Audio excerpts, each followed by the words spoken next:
بسم الله الرحمن الرحيم. الرحمن علم القرآن خلق الإنسان علمه البيان الشمس والقمر بحسبان والنجم والشجر يسجدان والسماء رفعها ووضع الميزان ألا تطغوا في الميزان وأقيموا الوزن بالقسط ولا تخسروا الميزان والأرض وضعها للأنام فيها فاكهة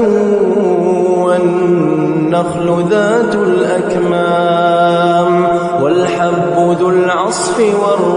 والريحان فبأي آلاء ربكما تكذبان خلق الإنسان من صلصال كالفخار وخلق الجان من مارج من نار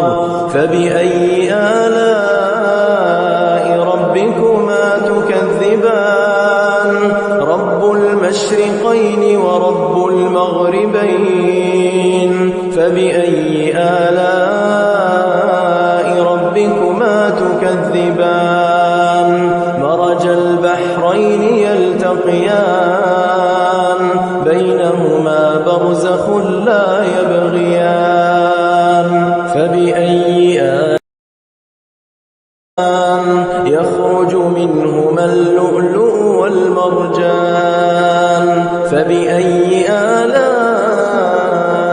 ربكما تكذبان وله الجوار المنشآت في البحر كالأعلام فبأي آلاء ربكما تكذبان كل من عليها فان ويبقى وجه ربك ذو الجلال والإكرام فبأي آلاء ربكما تكذبان يسأله من في السماوات والأرض كل يوم هو في شأن فبأي آلاء ربكما تكذبان سنفرغ لكم أيها الثقلان فبأي آلاء ربكما تكذبان يا معشر الجن والإنس إن استطعتم أن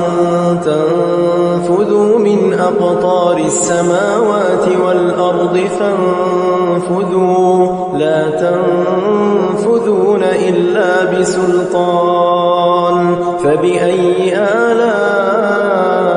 ربكما تكذبان يرسل عليكما شواظ من نار ونحاس فلا تنتصران فبأي آلاء ربكما تكذبان فإذا انشقت السماء فكانت وردة كالدهان فبأي آلاء ربكما تكذبان فيومئذ لا يسأل عن ذنبه إنس ولا جان فبأي آلاء ربكما تكذبان يعرف المجرمون بسيماهم فيؤخذ بالنواصي والأقدام فبأي آلاء ربكما تكذبان